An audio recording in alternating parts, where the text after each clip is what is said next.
Next up, let's talk about Iran.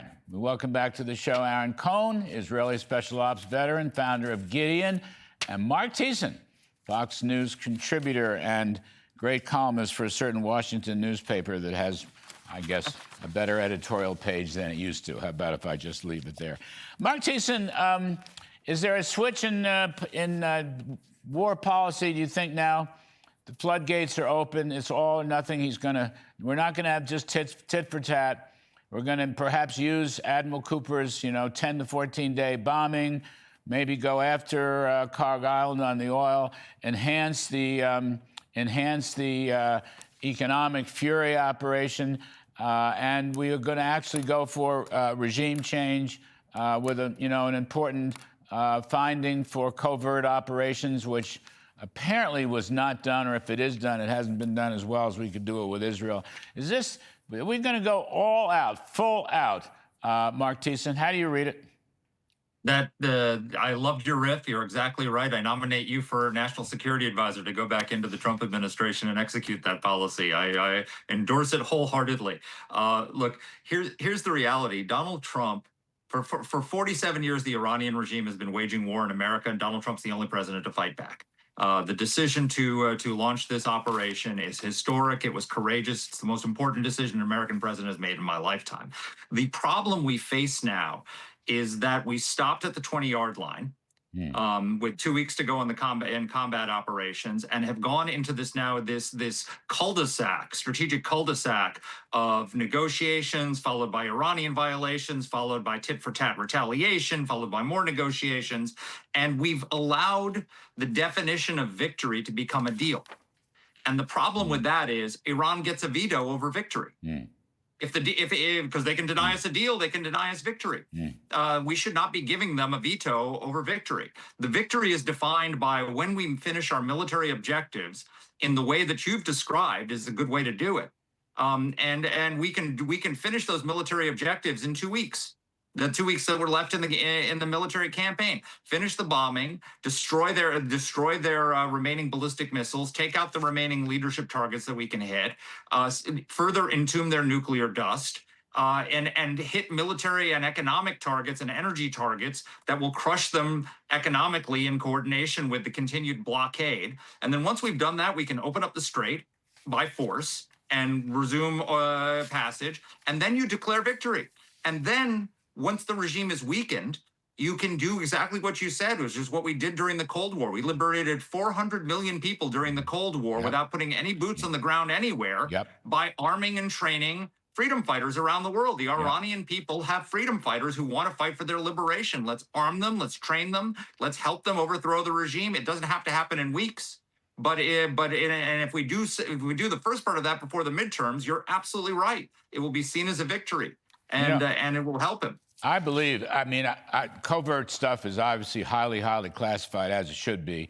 But there's some suggestions around town now that if we have embarked on covert, we haven't done it, heavily enough, intensely enough. Yeah. But I believe, and this is a political issue, obviously, but I believe the goals of reopening the Strait of Hormuz and stopping any nuclear capabilities whatsoever in Iran are things that are widely supported by Americans. I don't care these phony polls that I see and adults and this and that. It's all a lot of nonsense. Likely voters who are going to vote. That's why I use the McLaughlin stuff. And Mark Penn stuff is similar, I might add, on the Democratic side. Aaron Cohen, let me just come to you because surfacing perhaps in a recent meeting in the Oval between Prime Minister Netanyahu and President Trump, this idea, which has been advocated by General Keane many times, cutting off all of the land routes for Iran. So they basically be cut off from the world's trading system. No trucks, no nothing, no pipes, no nothing, just everything. Just, it sort of enhanced the economic fury. But that's an idea that General Keane has talked about from time to time and apparently was discussed in the Oval Office the other day with the two leaders. What do you think about that, Aaron? So I think it's a good idea. I think any pressure you can put on the regime is going to be good. That'll cut off financial capability. But Larry, I want to really tell you where my head is at with all of this right now. I think right now we're treating this like conventional warfare, and it's not. This is low intensity conflict, Larry. This is what special operations and clandestine intelligence units were stood up for in the 50s. They were designed to go after terrorist organizations masked as states, which is what the mullahs are. So if I was advising President Trump, here's what I would tell him to do. I'd say, have a look at what the Shah warned 50 years ago. You cannot approach the mullahs like they're normal people, Larry. They are not. Those are his words in 1979 when he was in exile. And here's what he was saying. These are not rational people. And you cannot mirror what we think they think, meaning the intelligence mistake is assuming that your adversary thinks the way that you do. The mullahs are not motivated by prosperity, Larry. They're not looking for a better deal. They're not looking for more money. Their regime is motivated by pushing their Shia revolution to little Satan and to the big Satan, which is the United States. So once you understand the priorities, you can build an actual operational package.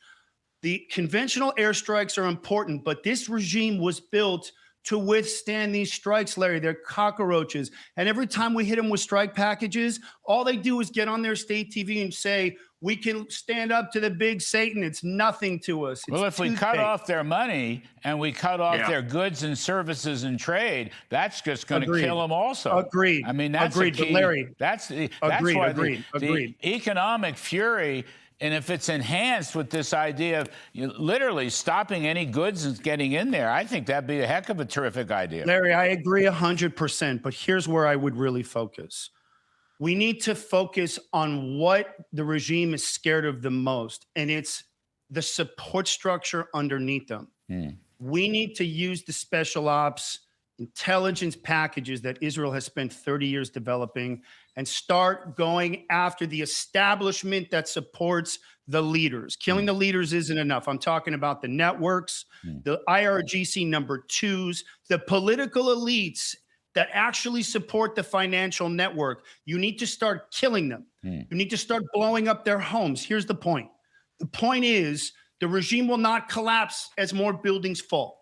They will collapse when the people supporting the regime believes that the regime can no longer protect them. Well, okay. Those are the targets. You hit them and watch. I don't think the soft white underbelly will start to fold, Larry. I don't think Marc Thiessen is going to have any particular disagreement with that. You know, Trump used to tell the former president of Afghanistan, I have your cell phone and your home address. I mean, I don't mind going down that road again at all, Mark. But I mean, it just seems to me like instead of tit for tat, it seems like we're entering a new phase where there's a more continuous, you mentioned the 10 to 14 days from Admiral Cooper and these other matters too, and the covert operations, which is kind of what Aaron Cohen is talking about, and maybe cutting off the bridges and tunnels and no trading routes. It just seems like there's a final push coming because Mr. Trump is, out of diplomatic patience. Okay, it took what it took. He deserves enormous credit for doing this thing in the first place. It just seems like it's a new push, Mark. I'll give you the last word. Yeah, I think you're right that that's what it should be. I don't know that we're there yet. Right. I think the president needs to make that decision, and he should make the decision that you're advising him to make. I think there are people inside the administration who don't want him to make that decision, who are trying to keep us on this path of negotiation, and that's not helpful. If we follow your advice and the advice and the campaign that we've all three of us have laid out today in different forms, this will be over by August, by the end of August. And we'll have 2 months before the midterm elections for gas prices to come down and for Americans to sense victory. Americans will pay higher gas prices if they get something for it. Yeah. And what they will get is a victory over Iran that's denied them a nuclear weapon. Yeah. That you can go into the voting booth and pull the lever for, especially when you see your gas prices finally coming down. If we've got this continuing, stalemate going into the midterms, it's going to be a disaster. Right. Couldn't agree more. Americans first of all, they want a winner. They want a winner. And it looked like we were there. So much, we're sick of winning. And now it's, Larry, you got to go after the pressure points. You got to go after the pressure points. I got to go out to a commercial break. But this has been a very interesting conversation. And pardon me for my election spin, but I really believe one way or the other, the war is going to determine the outcome of the midterm elections. That's probably a minority view right now, but I don't know. We'll see. Aaron Cohen, thank you. Marc Thiessen, you've always been so constructive on this whole story. Can't thank you enough.